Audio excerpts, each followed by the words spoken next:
What a table, what a table, what a table. Let's take a look and see at the table. Trying to make those nice props. Who's speaking? It's I keeping it real. My name is Curlin though. Just let you know. There's Regina over here. She's gonna be in the camera today. The camera sounds like this. She had enough of scripture. It's been a long, hard week. But listen, try to make a prop because you know what it is. I always like to see like when someone's speaking how they do like a nice background, like they do like a nice set of books in the back or a nice globe or map. I look at Enriquez, I look at Doug Batchelor. We love Doug Batchelor so much, and all these good faithful speakers. Seventh-day Adventists in particular. There are other ones too, but the Seventh-day Adventists, because those who are on the front lines holding it strong. I'm a Seventh-day Adventist as well. Okay? Seventh-day Adventist. What does it mean? Adventist means we're looking forward to the second coming of Christ. 7-day means seventh-day Sabbath is going to be the mark, sign of God's authority as opposed to the first day of the week, which is of Sunday sacredness. At the same time, we love our fellow brothers and sisters, but we don't support the system that runs contrary to God's word. So 7 days, like how God said in the fourth commandment, that we should remember the Sabbath to keep it holy. That's a sign and symbol of his authorship and of his domain. So we don't mess with that. The 7-day Sabbath is God's own. It's not mine, not hers, not anybody else's own. So that's why we're called Seventh-day Adventists. We keep the 7-day Sabbath holy, and we're looking forward to Christ's return to save us all. Because if he doesn't come now, we're lost. All of us are gone. Because they're trying to destroy all the Christians everywhere. And depending on when you look at this video, I'll make sure I clean this lens right. 1 second. Clean my eyes right. In your eyes. Let me see. Can you see me? It's not only about me, but just saying, I kind of trying to make a little analogy to like say it's like this. It's like life here, right? You have a whole buffet table of stuff, right? You gotta clean my stuff. I got my food all over me. No, you can stay. It's all good. I'm gonna show you. I still hold phone. So you have a table of stuff. We have on the here. We have the Bible, King James Version. We're gonna follow along with that. We have the National Sunday Law. That's on there. We have the Bible app on the phone. The notable brick here we're gonna read from. Look at my nails. See this? I got squeezed in the car. They're all doing the pressure washer. I get all kind of stuff. I get in my work, right? I get into it. Then we have the Desire of Ages. That's who we desire. These are books. Most of the books are written by Ellen G. White. God's prophetess. What a blessing she has been. There's Prophets and Kings. This one talks a lot about David's situation on Solomon, which we're going to get into again today. We didn't finish. We're going to finish that 2 Samuel chapter. Last day events was happening now. In the meantime, got some pineapples because you just look and smell good. Nice. Then you got some pomegranates here. I always like pomegranates. It's just a shape. It's like such an interesting fruit. And they said they're very healthy for your system, When you open and eat the seeds, very good. Antioxidants and stuff be good also. What's inside there? It's also good for, I think, prostate and other stuff and other issues. All these fruits and stuff. And then this one, here's something weird. Who knows what this is? If you can recognize this. Yeah? Some people call it hibiscus, some people call it sorrel. I didn't know that's how they come up and grew. Not hibiscus, it's a kind of hibiscus, I heard. No? It's sorrel, but it's another name for high sorrel. Because there's one back there called hibiscus. We're trying to get the sorrel. Some people say Jamaican sorrel. Different places have it too. But I thought the sorrels that we have was like, we usually get them like dried in a packet from the Caribbean. I never knew that's how they come. So here's a weird thing. She got the seed. When you got the seeds from Amazon? Yes. She got the seeds from Amazon. She planted them in the back. And they grew, let me get an idea. They grew, let me take you out there. Because you know what it is? Before I get to the scripture, I would like to see, kind of get a little full picture of what's going on. Yeah, the backyard is still a work in progress. We cleaned it up, we got the thing, and it got back again growing through the heavy rain after post-Hurricane Milton. Hey, kitty, how you doing, my friend? You want to say hello? I know you're so precious. See you? Precious little things. She always likes to get out there in the outdoors. She loves to get out there and see what's going on. And just like us, we like to get out there too. And it's good to get some fresh air, And the reason I do these videos like this is that in case you want to see, hey, I want to get out there too. The Bible said by beholding we become changed. I believe that sometimes even just watching and viewing things, like I like to watch things of trips and people going places and seeing things. Just by them doing it, I'm like, wow, I like that. I can do that too. I wish I could get out there and see these things, Just to see a little bit of nature. It helps. It helps to revive the spirit. And just to give you an update again, we're trying to revamp a lot of things, including the online store and stuff, mattb.com. We're working also on Etsy now, trying to get some stuff set up there. But I wanted to show you these things here because, I won't talk about that now because Sabbath time we're going to talk about non-business stuff per se, even though they all kind of blur together at this point, because I talk about and promote and make stuff that we actually live by and we follow. Now, I can give you 1,000 analogies, but let's look at these. different plants all growing together here. We have some beautiful flowers here mixing with our favorite little flowers here who got a whole, they just propagate, they'll make their own kind of stuff, all kind of colors. And you see the weeds, those weeds, they keep growing in there. You get rid of them, they come back. There's weeds that grow in here. Every time there's a beautiful flower, weeds are trying to creep in there, trying to give you some look-alike colors that kind of look like, yes, you see? These are the ones I want. These beautiful ones here, right? These are the ones you want. These guys come like, hey, don't look, I have pretty colors too, huh? But they got spikes and stuff all over them. They're not good. People use weed eaters and weed blockers, all that stuff to destroy them, like you know, glyphosate and all that stuff. But I'm like, nah, I'd rather go there and pluck them up by the roots when they're not too tangled up with the other ones. So we let them grow until you can actually see some of them. And some of them actually not that bad. Look at some of them are pretty. I mean, look at the colors in these guys. Nice blues and stuff like I haven't done. And you know, the color may look different on the phone. No, it is. But hey, is this a papaya? Wait, these guys, look. My friend jumped over here. They're growing here too. And here, and here. And this is a little papaya. This is a papaya tree. I didn't plant him. How you got it? Maybe a seed. Remember what we do sometimes? We take the seeds from the compost and we bury them into the ground. This does tie in with the Bible, so you'll see what I'm talking about when we get started. It's like we're like a garden of roses ourselves, or a garden of everything ourselves. If I ask you who you are, what you're made up of, what would you tell me? I'm African American, I'm white, I'm black, I'm Caucasian, I'm this, I'm that. Who gave us the names and the titles in the first place? They say I'm black. I look black to you? I'm brown. Over there is black. That little container, that's black. This is black and brown, this moon. I'm brown. I don't want to give me a label for. I don't want a color they put on me. I don't want no colors, okay? I say, me see emojis with yellow hands and all that stuff. I ain't mean yellow because it's like Asian or something. People say Asians are yellow. I'm like, what? But or somebody pink and look at the colors of the rainbow. I mean, don't let me get started. Don't put a color on me, please. I'd rather just be myself. He's the African American guy. Then it's like with gender and this and that. There's a whole set of stuff you can go into. But I'm like, what for? I just like to see the things. But if I ask you who you are and what you are, just say I'm like a beautiful compilation of God's handiwork. I said, my name is I am what God says I am. What are you two doing here? Get a room. Oh, maybe that is a room. I'm sorry. Okay. I won't get involved. That's you guys doing your business. Don't get involved. You're making more flowers, one way or the other. So let them do their business. There's some more flowers here and stuff. But yeah, talking about the hibiscus. So you remember about the flower? What is this? So look at this one. This flower, remember when I showed you that propagating back there? Now here's a light version of a pinkish version of it. I don't know what they call them. But this one is a pink one. How do you get in there? Like a baby one? And a tamarin got in here. The garden, we just mix and match sometimes. And we just kind of bury the seeds and stuff of everything we have. Like when you eat them and you put them here. Yeah. I'm staying on track, right? I'm all over the place. You know me, I'm all over the place. That's just the joy of it. I want you to get the hibiscus from, the sorrel. So the sorrel is this plant here. I didn't recognize that. I just thought it was just a plant growing, but I didn't like the way the bark looked. It looked too dark red and stuff. And then when they see it in the dark, it looks like a snake. Look at this. Look at the bark. Look at the skin. It looks like a snake. I'm like, ugh. I saw it there. I'm like, I don't like it. So she put this. I didn't know what they were. I'm like, there's nothing going off of it. So I started cutting them down and chopping them down. I'm like, I like the way it looks. And I didn't realize that this is the same thing that makes the beautiful sorrel drink when you take the fruits out. I don't know if it's fruits or leaves, the pods, and you dry them and you eat them, and you make juice. I'm like, I didn't know. So I destroyed a perfectly good tree because it didn't look the way I thought it would look. For me, I didn't like the way it looked. It looked kind of scary, and I don't want to be scared at nighttime. I like to work. So see, I chopped the wood, I chopped them down, I broke them all down, and then after about a week later, some of the remnants of them that were fallen, bent over, started making these beautiful flowers and pods. I'm like, wait, I said, this is, let me see once I show you a picture. I said, this is from a sorrel plant? So these little guys go up like that, and they get like these, these little pods start like this, and they go like these, and then they go like this, and then they blossom open like this flower. Look how beautiful this flower is inside. It feels delicate and nice, soft to the touch. Isn't this like humanity? Look how beautiful we can bloom and blossom. Look how it is when we can express ourselves. I mean, look at this. Look, this is a garden of everything here. You got the orange in the back here, right? I got an orange back here. I put in the ground here, but I put it next to a little citrus. Put another one like a calamansi next to it. We got also here oranges again, but look at the size of the thorns. These guys like don't come next to me. They're long. I mean, look at this.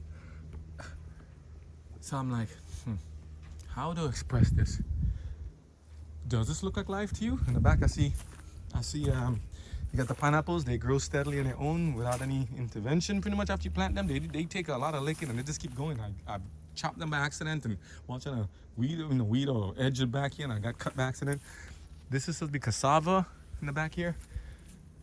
That's our life. Look at us. We're all here. There's potatoes on the ground. There's other stuff. This is just a small smattering of stuff. People got other things, massive gardens of other stuff.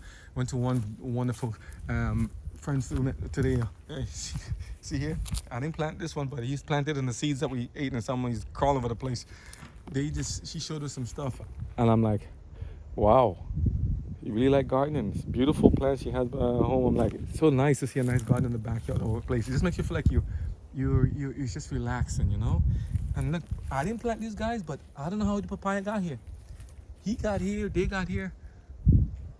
Many things we didn't plant, but we find because of some other hand of action. Including this cat that showed up at our door asking for food. There are many things we plant, but many things we don't plant. Yet they grow. Yeah, papaya, how are you doing? Now you grow it into these nice big fruits. That's God right there. This little tree, if you remember the videos prior, look back in the videos a long time, maybe 5-6 months ago. Look how big he is now. Look at me compared to this thing. Like children, you give them what they need to start off. They grow up. These are the peas trees. Remember the one that pigeon peas. One small peas tree turned into something so strong. I can't even get to break it up as myself. So we finally, after the storm, some of them got broken up and they weren't thinking it yielded as much. So we decided to take them apart and plant some new ones. And yet, even while almost destroyed, they still have lingering remains of stuff. Still have life in them. The garden, and there's mangoes in the back there. And there's some sorts in the backyard. I cleaned up the back here too. If you can see in the back, what's back here? Okay, still holding good. Those are supposed to be, I think, just jackfruit trees back there. Can you see it? Those ones there. And some jackfruit there and some mango too. Put a sugar cane in the corner. Why did I do all this to show you for? And then I'm gonna take you over by the pool to show you what's happening by the pool. Maybe some lemongrass. Yeah. Let me show you what else is going on here. I think it's supposed to be a sugar apple over here. 12 minutes and counting of stuff I'm just showing you because this is our garden of life. Because we're saying, get to the message. Sometimes you kind of have to whet the appetite a bit and let you know what I'm talking about because how many helicopters? Hello. I see a lot of them around the area over the last few weeks. And this is a few days after the election. Election happened on the 5th of November. I see these helicopters come from that direction, and they're very powerful. Imagine this. The first time I heard about these helicopters, or even recognized them, was back in the Caribbean in '83 when they came, if I remember right, when they came to Carriacou, flying over the island. This thing, the propellers and the way this thing sounded, shake the whole island. I mean, our island is so small. I was like, wow. Then I heard there was a war going on. There was the Americans trying to save students and something happening down in Grenada. I'm like, what? And I'm like, we're living in relatively quiet times back here right now. What about some other areas that are around the world that it's like war and bombs are bursting everywhere and bullets are flying everywhere and people are just dropping down left and right, sons and daughters. I mean, how do you express hope and positivity amidst so much pain and hurt and calamity? You know, we have beautiful things we look at here. Well, I think the camera's giving a funny thing because the lens, I see some cracks in the back of the lens, so that's why I showed up in the picture. But I'm saying you have peas that are blossoming and stuff here, things that are going good here. Life is going on in its own form. You have long beans sneaking in between here, pineapples holding his own. We have life going on here while we have life being taken and struggles going on. How to give a message of positivity and hope despite all this stuff. I want to take you to read the story of Samuel about David and about David's life and stuff. And so we always say David, a man after God's own heart. David was not perfect. Rubber plant here. David was not perfect, but he did an interesting work. David was far from perfect. And then neither are we. A wonderful rose bush given to us by one of our friends here. God bless us. Beautiful. Why did God focus on David so much? Why did God focus on you? Yeah, why is God so focused on you? What about me? He's focused on me too. Sugar cane and pineapple roll back there. We cleaned up a lot of stuff. We just cleaned a lot of stuff out. Why does God bother with the matters that affect human affairs and human life and day-to-day activities? You know, as I do the pressure wash on the lawn care stuff and then even the graphic designs and stuff, we're making pictures and artwork based upon what God has actually created and made already. We can imagine and fathom some things and just ponder and use the nice words, right, of stuff that we want to do. And yet it's like, it's stuff that God has created. Who gave us the imagination and the capacity to imagine and the capacity to be and to exist and to think and to conceive and to have a concept of something? Who gave us those things? To make these, I see some beautiful yard work and landscape and plants and all this different stuff, intricate designs, all these different things. We're making shirts and things and designs and things. And I cannot help but give God the praise for it because I'm like, it's because of Him we can do that. We watch animation and like Japanese animation or visuals and stuff of things blowing in the wind, and it looks so beautiful. Like, whoa, look at the moment. Whoa, you captured that. Whoa, it's cool. Whoa, look at the leaf blowing. A hair blowing in the wind, shirt, a sweater. Those little things they call that just attention to detail. But those attention to detail only points to the detailer, the one who made it. Look at this plant. This is called a money plant. Look at the bark of this tree. Why would it grow and twist around itself like that? One, two. Wow, this is because of the string we had it tied. Oh, maybe it is holding it back.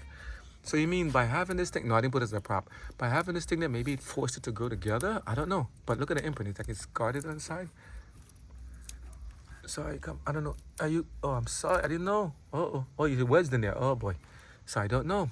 Are there anything in life whereby we've set some bands and things around ourselves and we don't know exactly what will happen? Well, let's see later in the videos if these things will come apart, because to take it apart now might damage it, right? So let me just a little bit here, not to do too much. Are there anything in our life that belong there or don't belong there? I can't get this one. I'll leave it here because I'm going to damage it. How are we wound up? Are we stressed? Are we tired? Are we fatigued? Are we happy? Are we joyful? Are we passionate? Are we love? Are we like, I would say some other things, but I don't know if people understand the concept, the context. Are we like so excited you're gonna go on a date tonight? You have a girlfriend, you have a boyfriend, husband, wife, you just got married? Are you divorced? Are you remarried? Are you looking to be married? Are you lustful? Are you passionate? Are you angry? Are you happy? Are you joyful? Are you forgiven? Are you forgivable? Are you like this concoction of plants here? There's a lot of water in these plants here. I know we after the storm Milton, we left everything in the back here. We didn't get a chance to go back and try to put them back. We just left everything in the trays so they don't mess the floor up as much.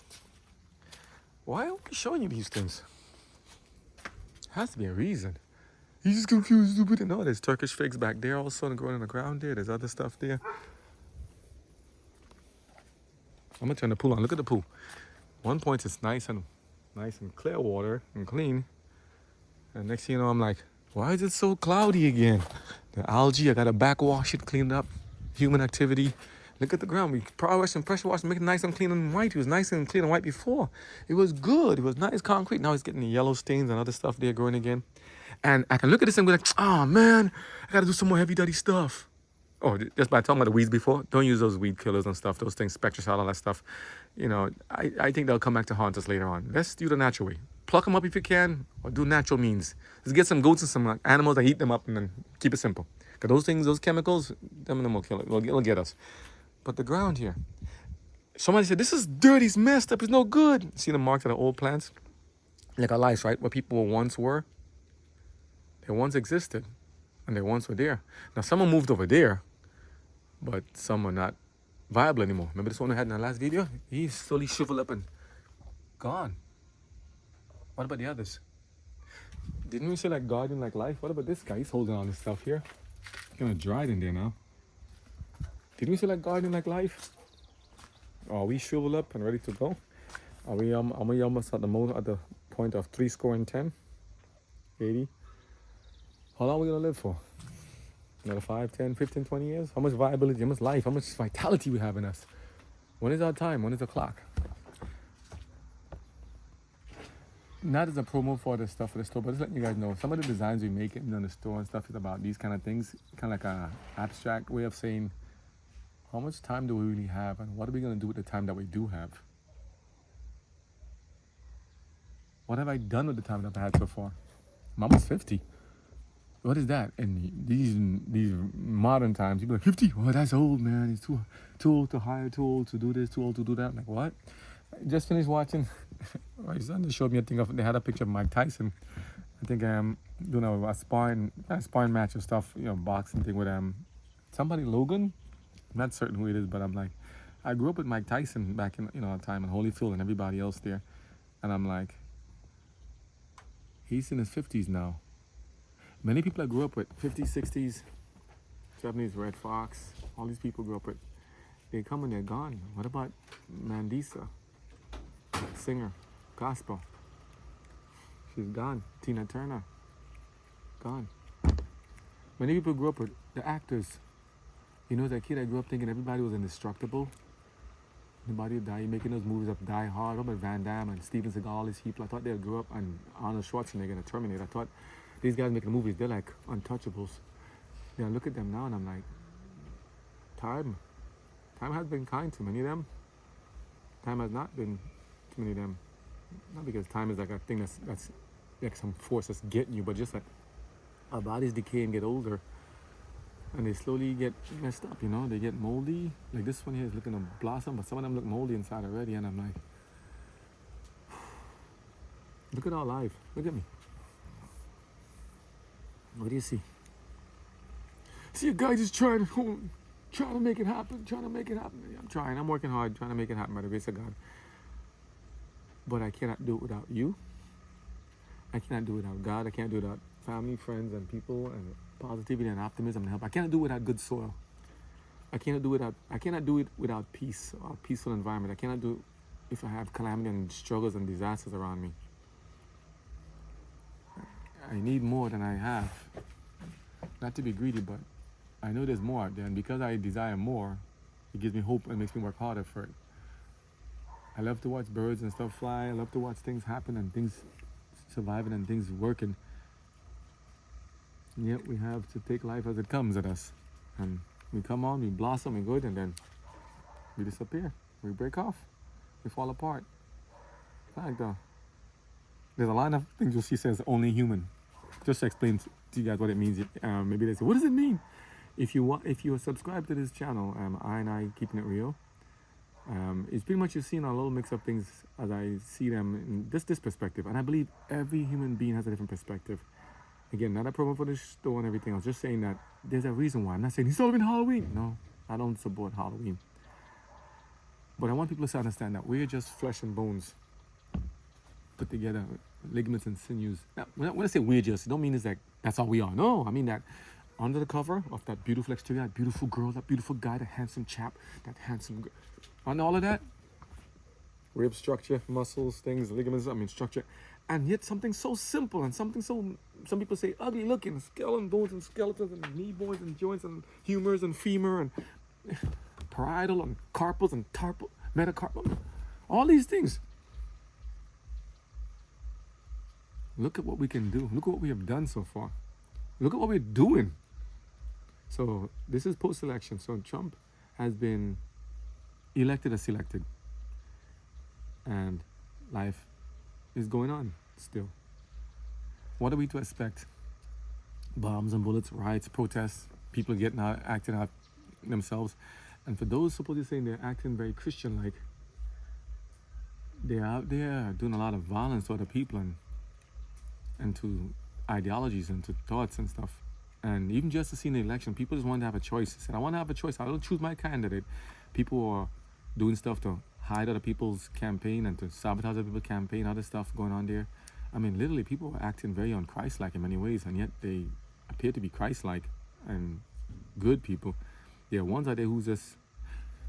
It really bothers me. It really makes my mind wonder, how could people, human beings that are once so small, had to be cared for, taught how to read and write, how to walk and to eat, couldn't even burp themselves, couldn't eat one time. To then grow up to be big people, to read, write, learn, and then to do such cruelty to each other, and to do such wonderful things to each other at the same time.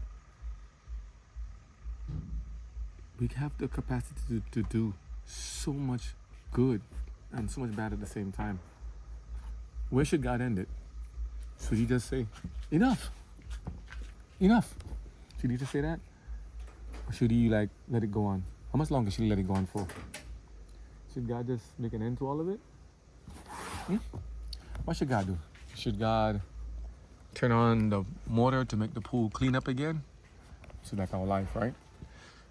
We're looking nice and clean sometimes, but sometimes we get kind of cloudy and hazy. Get kind of greenish look to it, kind of teal look. That ain't looking clean, but the thing has a blue line, and the guys don't wonder how the water blue. And it, when you see like in the ocean, some places, why it's so blue? And when the sun goes down, it gets dark. It's like, ooh, it's so dark and scary. Ooh, because there's a light there. I said, that's interesting. No one ever explained to us when kids back then how the water looks so blue, but when you pick it up in a bucket, it's white. It's clear. Pouring out is white. I don't see blue water coming out of it. Some things you have to learn. Not everything can be explained to us in a video or a book or textbook. Or there's no time for that. There's too many things that's too wonderful in the world that we just have to figure out by just chance, and God is putting it there to us. But I believe that God has taken the time to put some stuff in a secret little. Some people call it Easter eggs. I don't support Easter. I don't believe in Easter. That's called baptized paganism. I don't believe in it. Even Christmas, I don't believe in Christmas as what they have told us it is. That Christmas, those holidays at Christmas, has been of a pagan ceremony baptized as Christians. So I don't support Christmas. I like the gathering of people coming together and loving and enjoying each other's time and stuff. But this red, white, and green, that kind of symbol and the colors, and then good old Saint Nick, all that stuff. Santa Claus, reverse the letters, you get Satan Claus. I think it's another way to substitute the giver of life and everything, God, Jesus Christ, with a human or pagan version. Temu and other things, and other Balder, all of a pagan rituals, all kind of sick, silly stuff they've done in the world to try to make it take the place of Christ. All those things. But it's just saying, all these things we do and follow, do we even know why we follow them, why we do them? Do we know what's going on about? Do you know who started it? So why do we follow what we don't know and understand? Why don't we just follow what God's asking us to do and just stick with what's there? Now he says spiritually things are spiritually discerned. So I say maybe we should do this. I prayed earlier before. Let's pray to start what we're about to start. And let's give God praise in it. Just thoughts, food for thought, you know? Why does God love us so much despite all we have done to each other and all we can do, have done? Such a beautiful planet. Look at this. Look, how many is this? 1, 2, 3, 4, 5, 6, 7, 8, 9, 10. How much of this one has? Same thing? Remember snowflakes. 1, 2, 3, 4, 5, 6, 7, 8, 9. Wait. 1, 2, 3, 4, 5, 6, 7, 8, 9, 10. 10 also. 1, 2, 3, 4, 5, 6, 7, 8, 9. Wait, are they all the same? I'm not certain. I know they say snowflakes have 6 sides. Mr. Sarah, I know. Snake 6 sides, and it's like they're all different. Snowflakes are all different. Man, who could have done that? These 10 or 9, I don't know. I'm just saying. Take a look at what's in front of you. Not saying you're not doing it. I'm just saying we need to stop. Take a look. What's in front of us? We need to turn on the power pump, turn on the pump and clear up the water. We need to clear ourselves up, get the fog out of our lives. We need to get it going again. This water, if I leave it alone, like our minds and our lives, if we leave it alone for too long, it's going to stay stagnant and get all moldy and algae. You know what I'm saying? They told us if you don't let the water run and move around and be flowing, you get mold and mildew. When you don't get enough sunlight, you get moldy and mildew. You start to rip, you start to tear, you get broken up, you get atrophied. If you don't take care of the stuff, you get moldy and mildew. Look at the stuff on the steps. If you don't take care of your stuff, you get moldy and mildew. Look at the side of the water inside there. Don't fall in the water now. All this stuff, moldy and mildew. So in order to keep it going, we have to keep the water pumping. So all this stuff is telling you, we got, look at the mold in the middle, bottom of the pump, of the pool. We got to keep the water churning. You got to keep your life active. You got to exercise, breathe, fresh air, talk. You got to read, study more. You got to do more. We got to do more to keep this going. As we get older too, more water, more stuff, more volume. It takes more effort to turn this stuff around. So, got to get the ionizer, Jesus Christ. Got to get the pump, Jesus Christ. You got to get the scoop in the pump, Jesus Christ. Get the filter, Jesus Christ. And turn it on with Jesus Christ's help. Let's get that water churning. Come on. Get it moving. Yeah. When the water moves, have to clean up. Sometimes you can do it right away. Sometimes it takes a little lot longer. And we need some more stuff we have to add to it. Sometimes trying to avoid it, but we have to add chlorine and alkaline and then phosphate, no phos, and thing remover. All the stuff you have to add to it. What's that? What, you got guava? Where these things get? Oh, these from the guava in the front? Yeah. Whoa, you see it? That's big. Smells good. It's good stuff. It's ready. Guava, look at this. We can, my aunt used to make this thing called guava cheese on your kids. All this stuff here. What is this bush you have? This is not weed, is it? What's this? This is thyme. Thyme. Yep. We put it in All this is from the garden. bush meat. This is time I've been cutting them down. Ooh, you mean it wasn't a weed? That's thyme. My bad. Told you I've been. See, when you don't know, you just start chopping things down. You chop it in like, oops, my bad. I never knew about that thyme. I know about T-I-M-E, but T-Y-T. How you spell it? T-H-Y-M-E. We used to have this thing called sive and thyme when they had it when you do cooking food and stuff, and it's like, all this stuff. Smells good. This smells good. Rose, you smell it? Yeah, it smells good. I don't smell anything yet. Is it ready? It's still It smells good. a baby, no? Because maybe this one is not true. Ah, yeah. There's so much stuff here. People, can we even get to the video? This one smells like bitter, man. This is bitter. It smells. It smells bitter. Like God, it's like alkaline. Alkaline. You can smell alkaline and acidic. You know. Talking about that, I thought lemons was acidic, but it's actually alkaline too. Who knew? But you know what it is? When you make lemonade stuff and you make a lot of lemonade juice, we make it with lemonade with strawberry and other stuff. It's very good for helping you work in the sun. Very good stuff. We leave it outside. She makes a lot of it too. Very good stuff. So I'm like, alkaline stuff is good for your blood. Your blood is slightly alkaline. It's good. Helps keep up bacteria. But if your blood is acidic by wearing stuff like the mask and other things and not eating too much meat and heavy other stuff, your blood can become very acidic. Acidic is what contributes to bacterial growth and other infections. So let's start taking care of ourselves as well. So I'm just giving you food for thought, you know. And if you say, let me tell you this also. When people say, every time they give you something, they say that I'm like, yeah, I'm not a doctor, I'm not wanting to speak. And not all doctors are equal. Just to let you know. When they say consult with your doctor or consult with the caregiver or something, I say no, not all the time. Not all the time. Consult with the doctor of heaven and earth, the one that keeps the birds up there flying. Consult with him. Because some of the doctors here, fake, pretenders, quacks, don't know what they're doing. Talk to God, him. That's the doctor.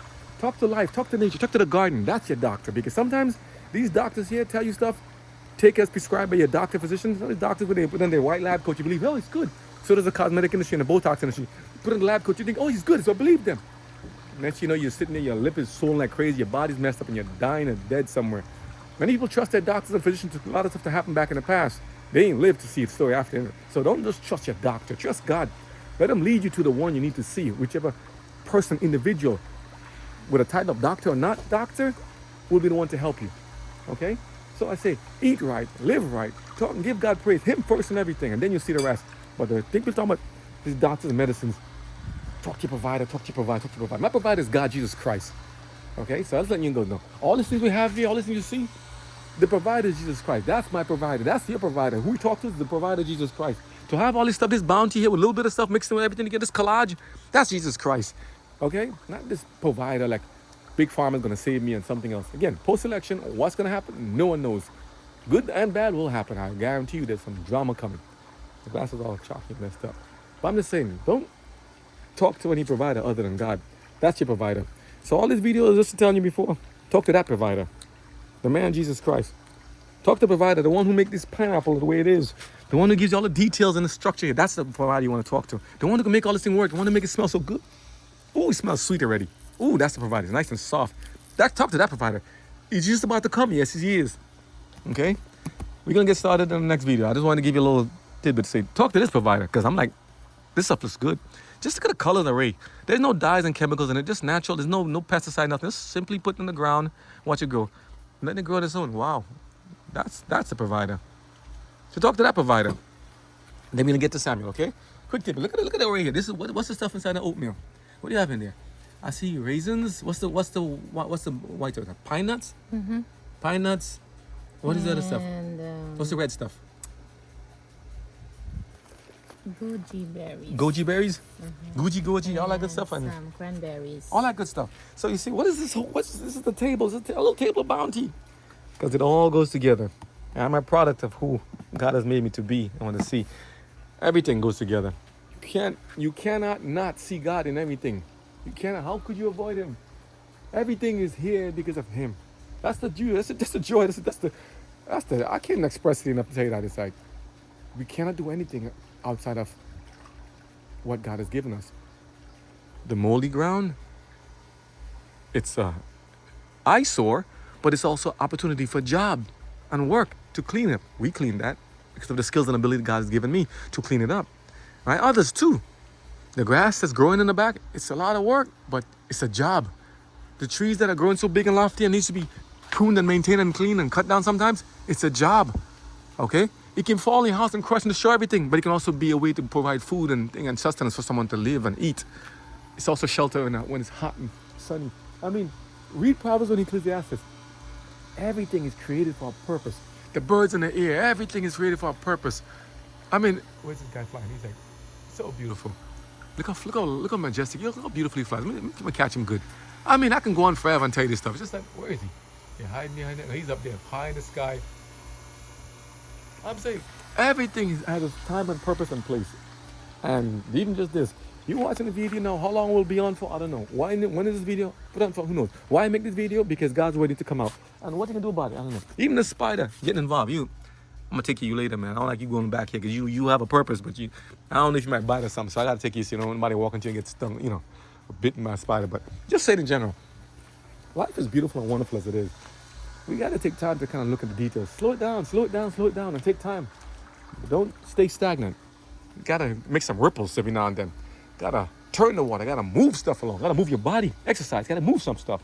So, by God's mercies, we're gonna get ready. Let's say a quick prayer and get started, okay? Dear Heavenly Father, we thank you for your grace, your mercies, and everything you've done for us. Thank you for all the wonderful gifts and the compilation, the collages you've given us in this life.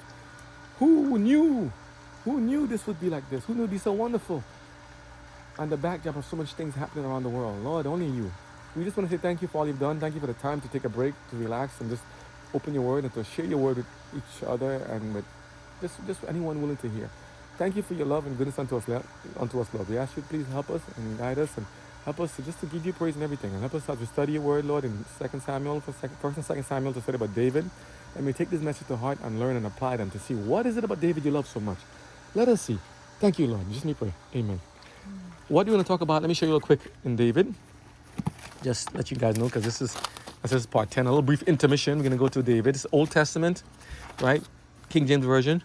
Before 2 Kings, it's going to be in 2 Samuel. We stopped at chapter 8 last time when we went to the Ponce Inlet Beach. We're going to go to chapter 9. So you're going to be David's victories. You're going to hear about soon. You're going to hear about choices, presence to bless him. You're going to hear about David gets a name among nations. David restores Saul's possessions to Mephibosheth. That was one of Saul's grandson. I think he was from Jonathan's son. And he was crippled while trying to escape and attacked him somewhere. And God to his love and tender care to David, made Mephibosheth part of his household, and he took care of him, showed mercy and kindness to him. Why God considers David a man of his own heart, there's a reason. David's message is insulted, chapter 10, you're going to hear some stuff about that. David's adultery with Bathsheba, that's what they want to get to. David and Bathsheba, what you?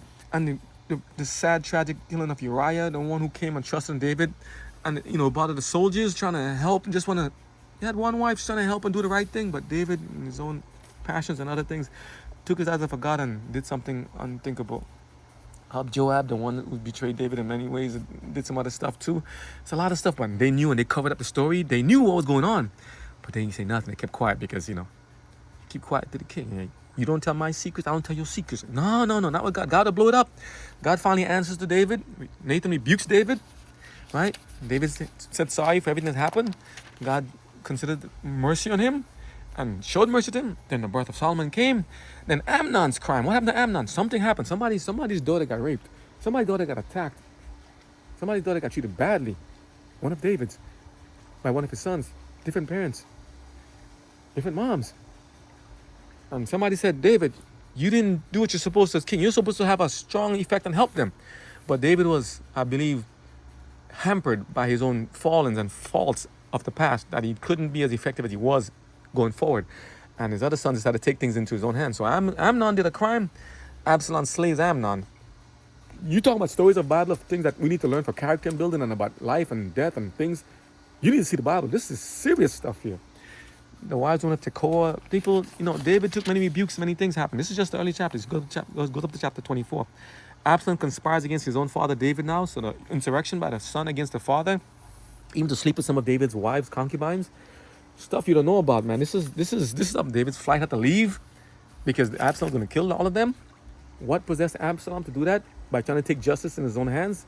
By trying to siphon people away from your own household? Didn't God say a person's enemies not be does of his or her own household? Oh yes, it was true. David also was told by God, if you don't do what you're supposed to, if you don't do what you're supposed to, your life is going to be changed. The soul will not depart from your home. It is true. Judgment, prophecy pronounced. Ziba's deceit, Hushai's counsel. David crosses Jordan to escape. Joab chides David's indifference. Absalom was slain. When David said, please save my son, save him. Joab then had him killed when he got his hair stuck somewhere. I'll tell you why. Sheba's revolts. Joab kills, oh goodness, Hanan's and Saul's son. And other treacherous things happen there between. As God said, when we depart from him, trouble starts. We're going to get into it by the grace of God, okay? Let's get into it. Let's start, all right? Because this is due. So I'm going to have most of the notebook read the stories and everything, you know, and I'll just add little pieces here and there, okay? Because I want to finish this part and put it together into part 10 or part 9 into part 10 into part 11. We just want to get God's word out there because I want to hopefully get to the whole Bible at some point, but there's so much in there, so packed. By God's mercy, we'll do what we can, okay? So let's end it here. We shall catch up in the next version. I'm giving you small bits, but I'm telling you there's something else. Remember, God is the provider. Talk to that provider. We talk to the rest. God bless you all. Nice. Let me get to this part. Nice. Okay, let me turn this on.